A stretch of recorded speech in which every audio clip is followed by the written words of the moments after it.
India is the country where I have always stood strong as one great Indian nation.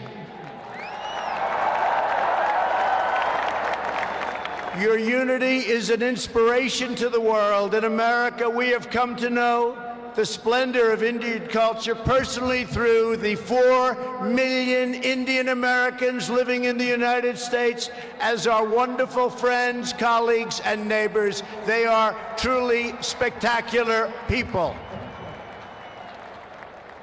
Indian Americans enrich every aspect of our national life.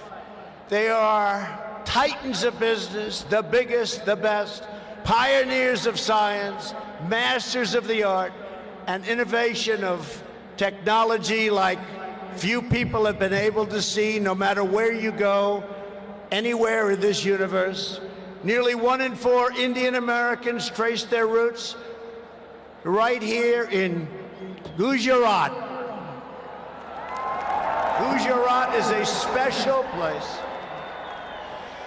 So on behalf of the entire American people, thank you, and thank you all for the contributions your culture and traditions have made to my beloved country. Americans are eager to strengthen these beautiful ties between our two people. This is truly an exciting time in the United States. Our economy is booming like never before. Our people are prospering and spirits are soaring. There is tremendous love, tremendous we like and we love everybody. Unemployment has hit historic lows and small business confidence has hit an all-time record high in the history of our country. Our military has been completely rebuilt. It is now stronger than ever before, and we are quickly revitalizing our alliances and friendships all around the world. We have spent $2.5 trillion on rebuilding our military. It's the most powerful military anywhere in the world by far.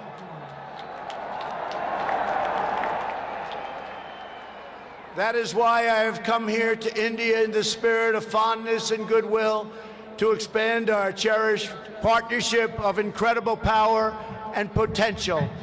The First Lady and I have just had a pleasure of visiting Mahatma Gandhi's ashram a few miles from here, where he launched the famous Salt March. And tomorrow in Delhi, we will lay a wreath, plant a tree at Rajghat in honor of this leader who is revered all around the world. And the First Lady and I look forward to visiting one of your country's most iconic landmarks. We are later today going to see the majestic Taj Mahal. The Prime Minister and I will also continue our important discussions about how to deepen the relationship between our two great countries. Both of us understand that when leaders put the interests of their own citizens first, we can forge strong and fair partnerships to build a safer and more prosperous world.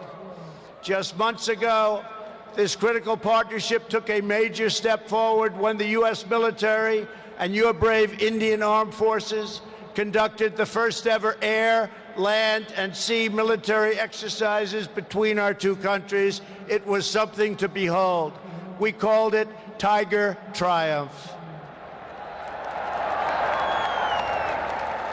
As we continue to build our defense cooperation, the United States looks forward to providing India with some of the best and most feared military equipment on the planet. We make the greatest weapons ever made: airplanes, missiles, rockets, ships. We make the best, and we're dealing now with India. But this includes advanced air defense systems and armed and unarmed aerial vehicles.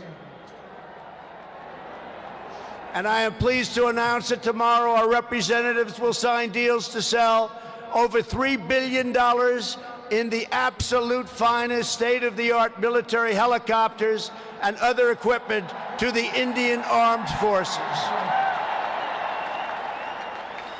I believe that the United States should be India's premier defense partner, and that's the way it's working out.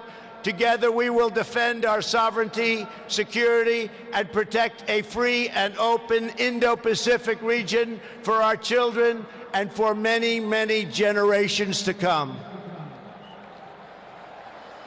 The United States and India are also firmly united in our ironclad resolve to defend our citizens from the threat of radical Islamic terrorism.